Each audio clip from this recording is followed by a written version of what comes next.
the lineup of this show is absolutely insane. It is for sure. It's a big nostalgia fest. Yes. There's like a lot of different kinds of bands playing, which is really cool. I think the idea is like the nostalgia of the early to mid 2000s. A lot of what people would call emo, you know, post-hardcore. But then you have like My Chemical Romance, you have Avril Lavigne, bands like Atreyu are playing. And then you have Kittie. We are also playing. Yeah, that's crazy. Like, you know, like normally when you see a festival with this many bands on it, it's like very top heavy, and then you get into like bands you never heard of. But I mean, like top to bottom on this, and I have a soft spot for this, the emo era, you know, the mid 2000s era, and like it's one name after another. You mentioned Avril there. Do you guys have any kind of relationship with Avril being Canadian also? Yes, we all know each other in Canada. Yes, all right. It is true. No, actually, I have never run across Avril in my travels. But I guess there's a first time for everything, so we'll see what October will bring. But yeah, I think it's going to be really cool. I'm sure she's just a normal Ontario girl, I suppose. I hope.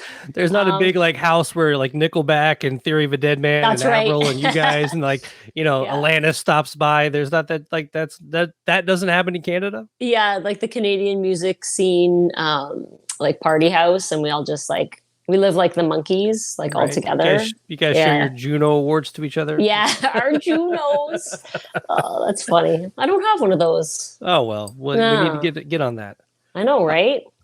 Well, how long was this in the making? Like how long ago did they reach out to you guys to have you on the show? Oh, wow. It was actually in October. Oh, wow.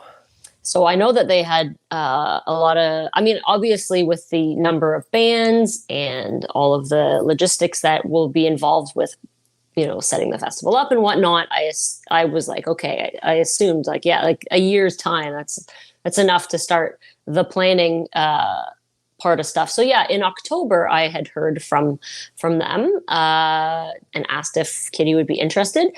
And actually funny, at the time I was in Montreal recording the vocals for the Car Chaos album. And so, you know, playing a show with Kittie was one of the furthest things from my mind because I was so focused. I was only there for a week. And like, I was singing like, you know, 10 hours a day. It was crazy.